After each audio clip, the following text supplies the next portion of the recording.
Good evening students, welcome to Learn India Everyday platform which run by Alcaro Career Institute. I am Nikita, your SST teacher.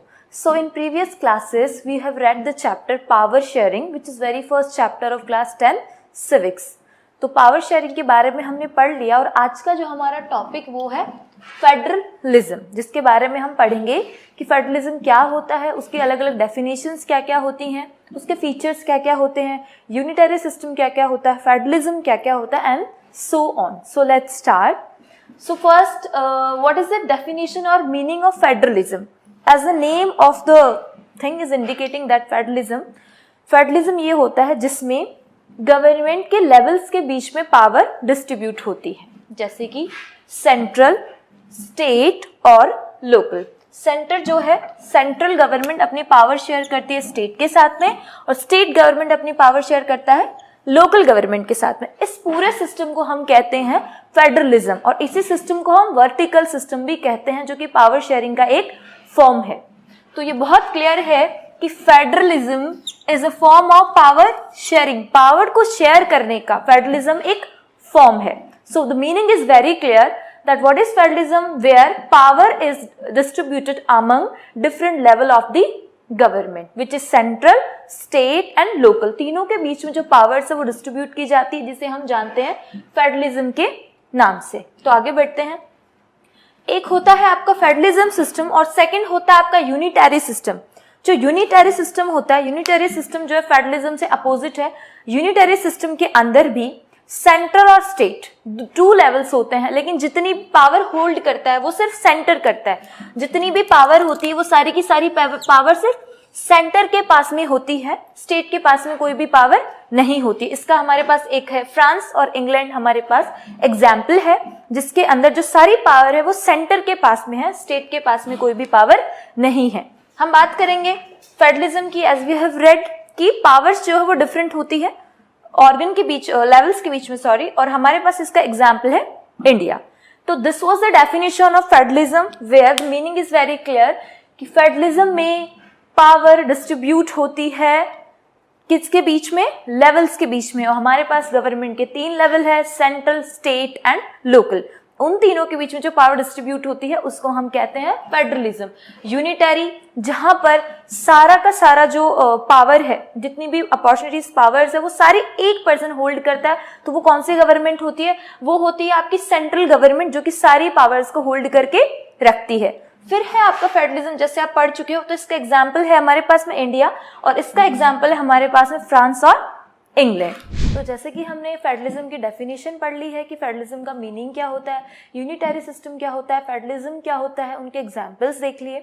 तो अब हम बात करेंगे features of federalism कि federalism के ऐसे कौन से फीचर्स हैं जो कि फेडरलिज्म को डिफरेंट बनाते हैं, इफेक्टिव बनाते हैं for a country. So let's start. Will talk about the feature of federalism. तो सबसे पहला जो आपका फीचर है वो आपके सामने है और बहुत क्लियर है कि there are level of 2 or more government, like 3 levels we are having, central, state and local.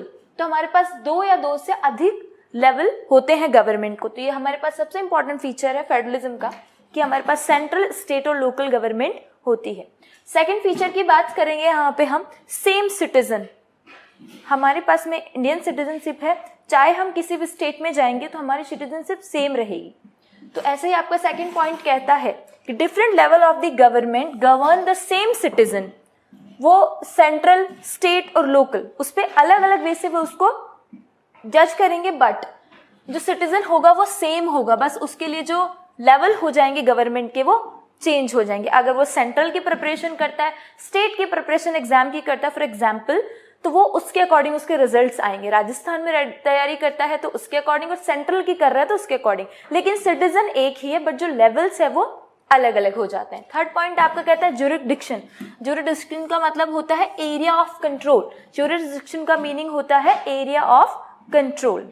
तो एरिया ऑफ कंट्रोल जो होता है वो कॉन्स्टिट्यूशन में बहुत क्लियर लिखा है कि these are the responsibilities of central, like defence, banking से रिलेटेड जो डिसीजन है, फॉरेन अफेयर से रिलेटेड जो डिसीजन है वो सारे सेंट्रल लेंगी. तो वो सारे सेंट्रल के हैं. जैसे, और बाकी जो स्टेट के पास है उसके राइट्स वो स्टेट के होंगे। तो कॉन्स्टिट्यूशन में बहुत क्लियर लिखा हुआ है कि जो वर्क सेंट्रल के है वो सेंट्रल करेगा, जो स्टेट के वर्क है वो स्टेट करेगा, और जो लोकल गवर्नमेंट के वर्क है वो लोकल गवर्नमेंट करेगा, ताकि तीनों ही लेवल्स के बीच में डिस्प्यूट्स ना हो। तो ये है आपका थर्ड पॉइंट। फोर्थ आपका कहता है, प्रोविजन है आपके कॉन्स्टिट्यूशन में एक, कि सेंट्रल गवर्नमेंट चाहे वो खुद से डिसीजन नहीं ले सकता। अगर वो चाहता है कि उसे कुछ चेंज करना है कॉन्स्टिट्यूशन में, तो वो खुद से चेंज नहीं करता, उसे स्टेट की भी परमिशन लेनी पड़ती है, उनसे डिस्कस करना पड़ता है, तब कहीं जाकर के कॉन्स्टिट्यूशन के अंदर चेंजेस होते हैं। ऑटोमेटिकली कॉन्स्टिट्यूशन में चेंजेस बाय वन लेवल कभी भी नहीं होते हैं। नेक्स्ट आपका होता है एम्पायर। हम सब लोग मैच देखते हैं, तो जिसमें मैच में एम्पायर का डिसीजन फाइनल होता है उसको फाइनल माना जाता है। वैसे ही इसके अंदर जो जुडिशरी है, as we know Indian judiciary is independent, there is no force of anyone on Indian judiciary. तो जैसे जुडिशरी वो एम्पायर है, उसका डिस्प्यूट्स हो जाते हैं कभी भी सेंट्रल, स्टेट या लोकल गवर्नमेंट में जो डिस्प्यूट्स हो जाते हैं, तो उसको फाइनल करने वाला, उनको सॉल्यूशन करने वाला जुडिशरी होती है। इन केस कभी भी अगर उनके बीच में डिस्प्यूट्स अराइव होंगे तो जुडिशरी उसको सॉल्व करेगी। नेक्स्ट आपका है revenue. Revenue means source of income जितने भी होंगे वो सेंट्रल के अलग होंगे, कि सेंट्रल देश के डेवलपमेंट के लिए whether they put their money, तो वो पैसा कहाँ से आएगा, और स्टेट जो अपने पर्सनल स्टेट के लिए पैसा इन्वेस्ट करना चाहती है तो वो पैसा कहाँ से आएगा। मतलब दोनों के पास में और लोकल के पास, तीनों के पास में डिस्ट्रीब्यूशन है कि इस लेवल के पास मनी का सोर्स ये है, इस लेवल के पास मनी का सोर्स ये है, तो भी तीनों के बीच में डिस्प्यूट्स के जो रीजन है वो बिल्कुल क्लियर हो जाते हैं। तो ये आपके सामने इंपॉर्टेंट फीचर है फेडरलिज्म के। एक बार आप फिर से देख लेंगे। फर्स्ट है आपका, जहां पर आपके पास में लेवल है 2 और मोर देन, जैसे कि मैं बहुत बारी बोल चुकी हूँ, central, state and local. That's why this is the first that we have 3 level of government. तो ये सबसे बहुत पहला फीचर आपका हो जाता है जहां पर आपके पास में 2 और मोर लेवल्स होते हैं। सेकंड वही है आपका कि सेम सिटीजन को गवर्नमेंट गवर्न करती है। सेंट्रल लेवल पे, स्टेट लेवल पे और लोकल लेवल पे उनका जो जुडिक्शन होता है, उसका जो एरिया ऑफ कंट्रोल होता है वो डिफरेंट हो सकता है, but the citizen will be same and the government different at the level.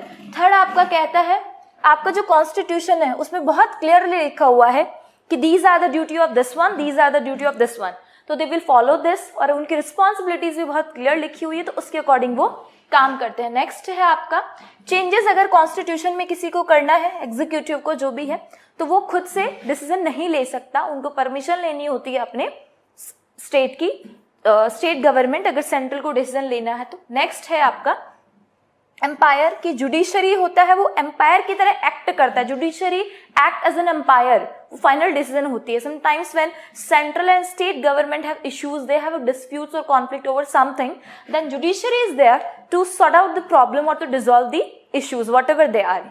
Next है आपका रेवेन्यू।